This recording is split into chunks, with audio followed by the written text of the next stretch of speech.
Chapter 4, Lesson 2, Solving Inequalities Using Addition and Subtraction. This will be just like the previous chapter, Chapter 3, where we solved equations, except now we're going to have inequalities, and you can see that we're going to continue using our variables for unknowns, as our Standard 7EE4 says, and we're working towards multi-step real-world problems, again, using equations, but also now using inequalities, as with fractions, decimals, and all of those. So no vocab to go over today. We're just going to work on our task here where it says solve, and then we've got this other thing here that says to graph the inequalities. So that'll be on all of our assignments. So it says solve and graph, you need to do that. But let that magic pen erase here for a second, and let's go back to the task at hand. Solve. You know how to force a habit? I would have this where we say subtraction, we say don't subtract.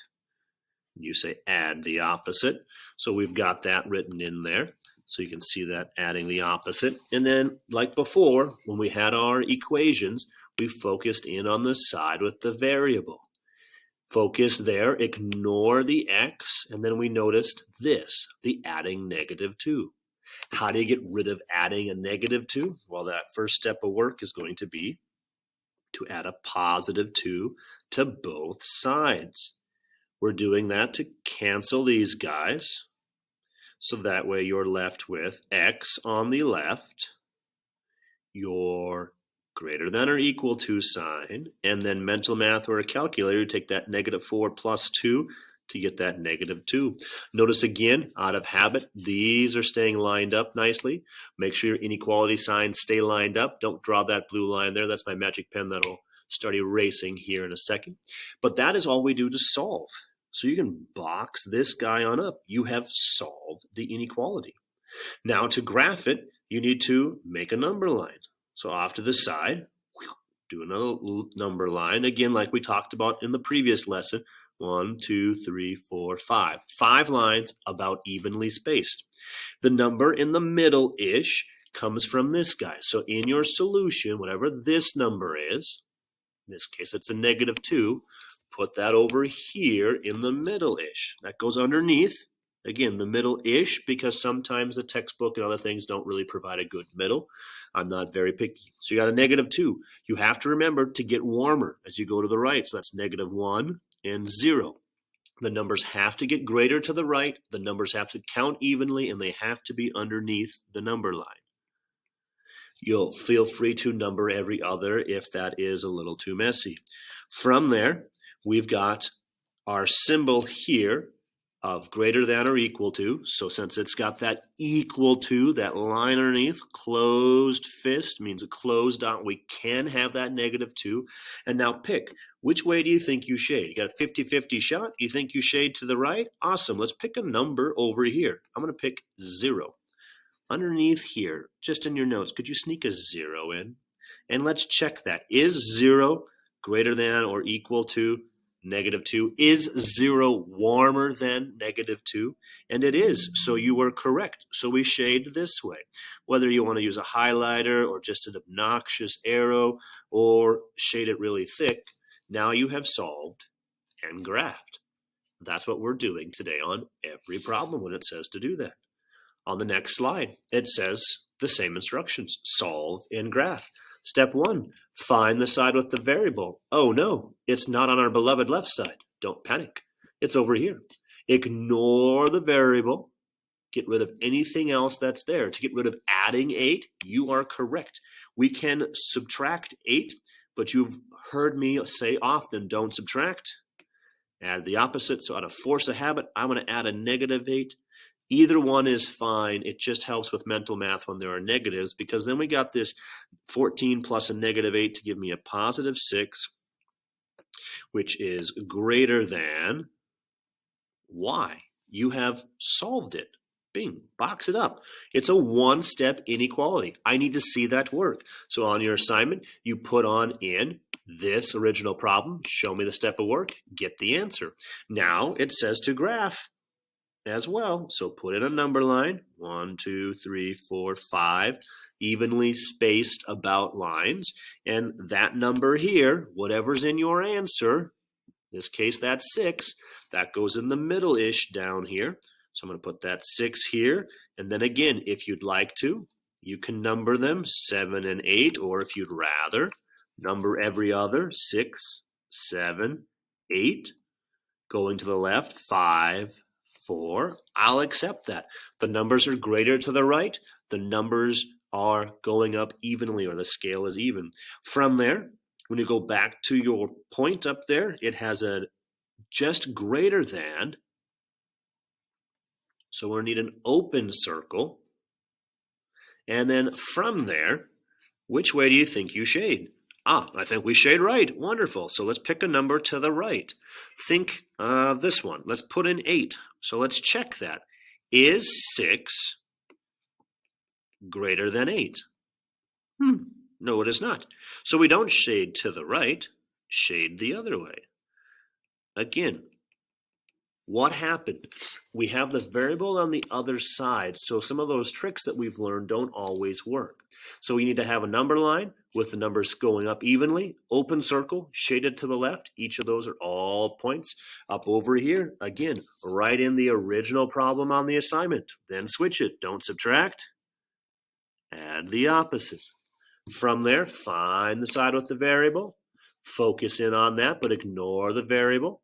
To get rid of adding a negative 3/8, our one step of work is going to be add a positive 3/8 to both sides. 3 8/10 plus 3.8. By all means, use a calculator if you want to figure out that is going to give you 5.5, or mental math, 5.5. Perfect. Box it on up. You have solved it. You've shown the one step of work. Now we need to graph the inequality. So 1, 2, 3, 4, 5. Perfect. No, but about even. So again, 3 different ways we can graph this, but since the book does it normally this way, I'm going to do it as well. I'm just going to go 5, 6, 7. So again, you can number them all if you'd like, or just number every other. Going down, that would be 4 and 3. So again, if you want to write them all in, go ahead. That's kind of congested, a lot in there, so I'm just going to do this.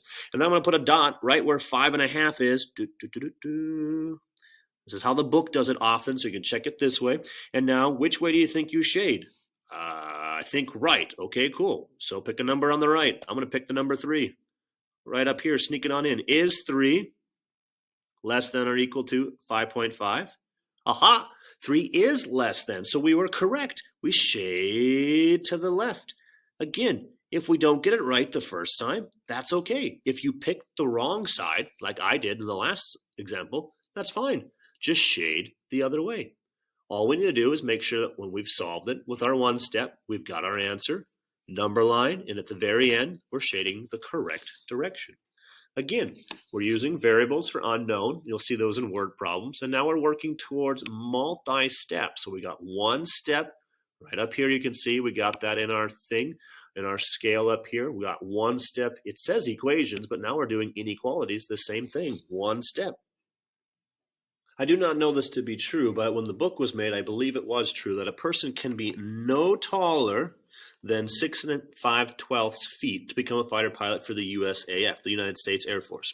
Your brother is 6 feet 3 inches tall. It says to write and solve an inequality that represents how much your brother can grow and still meet the requirement. Now, for the most part, we don't like fractions. So when we see this fraction up here, we could try to change that to a decimal. However, this one does not really change into a decimal very well, and that's just kind of tricky. So let's focus on it this way.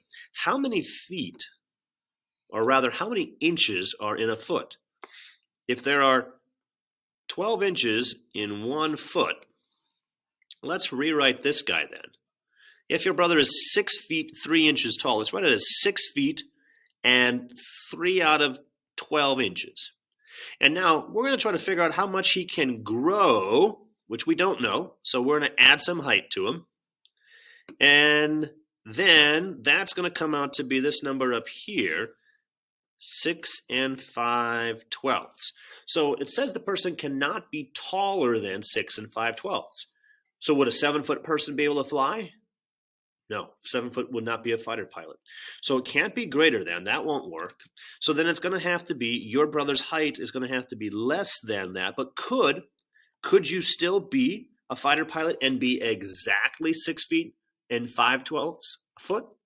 Yes, you cannot be taller than, so it does allow it to be included. Boom. So we want the less than or equal to. That symbol, our inequality sign, is important. Make sure we have the right one. Now, we have written it. Our next step then is to solve. Oh no, with mixed numbers. Don't fret. Find the side with the equation, or with the variable. Then ignore the letter, ignore the variable. How do you get rid of adding 6 and 3/12? You're absolutely right. You subtract it. Or, again, I'm going to add a negative 6 and 3/12. You could just subtract it because that's quite nice, isn't it? We have a common denominator already, so then you just take the top numbers. 5 minus 3, which gives you 2/12. 6 minus 6, which gives you 0. These guys cancel, so you've got x less than or equal to 0 and 2/12. Or, again, we could just simplify that down and make that x is less than or equal to 1/6. Perfect. But now if it said interpret what that means, coming back down here, this one makes it a little bit easier to tell. We talked about how many inches were in a foot. If there are 12 inches in 1 foot, 2/12 represents how many inches? It represents 2 inches. So another way to say this would be is your brother could grow no more than or less than 2 inches. So as long as your brother does not grow any more than 2 inches, he can still be a fighter pilot. Hooray! So that is writing, that is solving them. Notice the word problem didn't say to graph, so you don't have to. When the problems say to solve and graph, make sure you do that as we're looking at our scale to be able to solve one step and use our variables for unknown values. So again, be able to solve equations. If it says solve and graph, you must do both. Otherwise, if all it asks is a word problem to solve, then just solve it.